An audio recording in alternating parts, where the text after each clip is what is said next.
Guys, it's good to see you. Really enjoyed The Rise. Cool.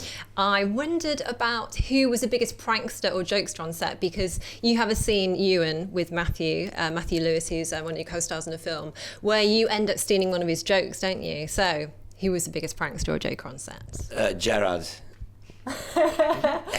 do you deny this, or you? I don't know, what evidence have you got to say that? I have none.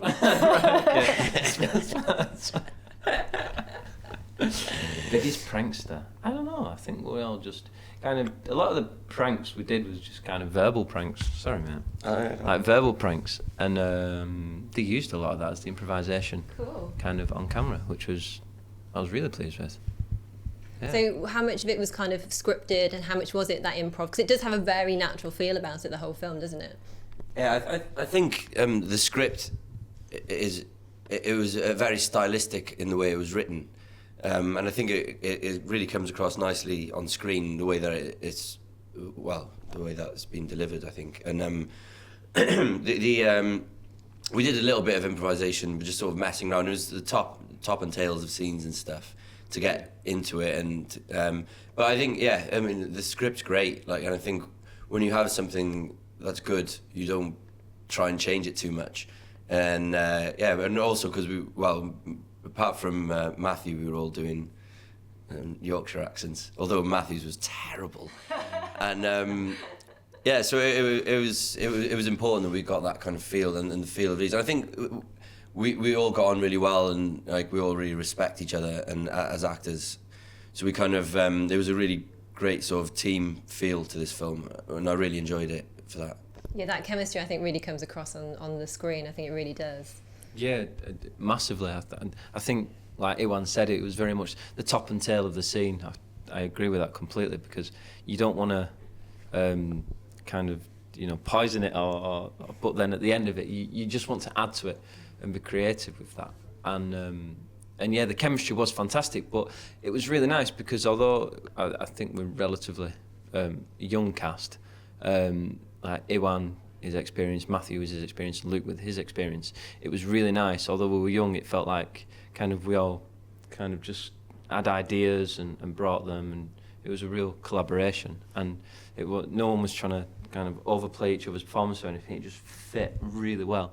And that was lovely to be a part of. That was a real pleasure and a joy, really. Now, of course, it's a heist movie. There's a heist element to it, but it's also very much about the friendship between these guys, isn't it? What made me think, what are your kind of favourite both heist movies and the buddy movies as well that you've seen over the years? Well, I don't know. There's so many. I mean, you've got the kind of... Well, I think why this film is good is because what they're actually trying to achieve isn't really that much in comparison to your Ocean's 11 type vibe, but to them, in their world, it's everything. So, I mean, I'm not answering your question at all, but I'm doing a very politician-y thing. I'm not using my hands as much as I'd like to.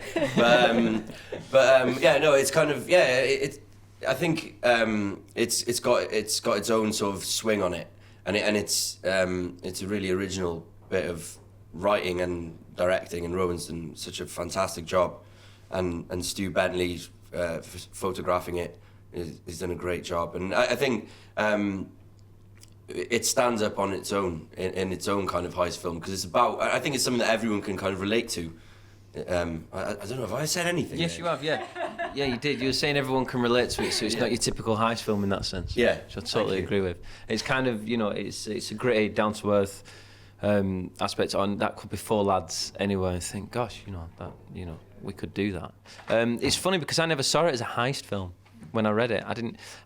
Towards the end, you see that, but again, I think Matthew said in an earlier interview, it was about the four lads, and the heist thing is just kind of the bit at the end, really. Buddy films, Stand By Me.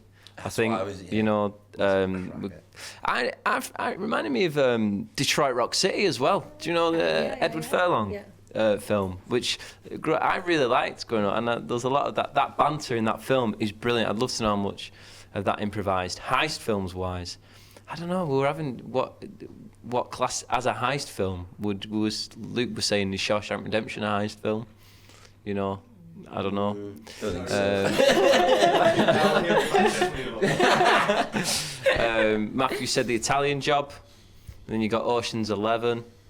You know, I don't A lot know. of good ones, There's aren't there? a Definitely. few. Well, it stands up there with them, definitely. I like the fact that it's different. There's as the well. It usual stands suspects out, element in you know. kind of the detective room as well, and all that. And you know, we could see what Rheon wanted to do, and it was nice seeing from the page. There's 3 films: the film you read, the film you shoot, and the film you edit. A director, and I think the film that I read came into the film that was shot, and the film that was edited was I was even more pleased than the film was shot, which is good to hear. Yeah, That's really good to hear. Yeah. Now, of course, there's this scene in the film where Ewan practicing with a crossbow, and Gerard is helping you, and it made me wonder because in another show we know you both so well for, Game of Thrones, your character Ramsey is a skilled archer. Now, how much of the skills did you take from that to the crossbow, and did you fear for your life, Gerard? No, the way I laughed, I said a lot.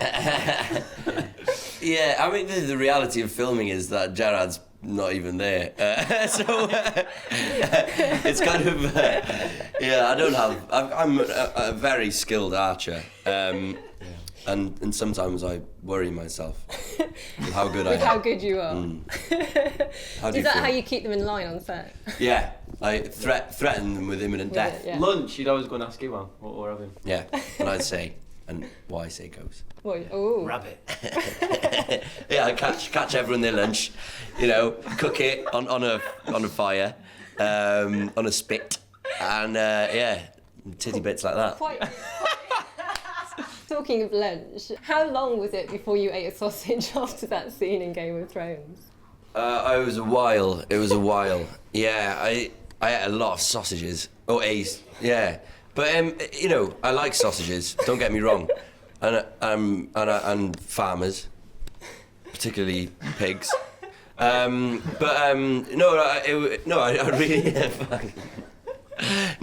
It was a while. Yeah, I didn't have to have lunch or breakfast that day or dinner.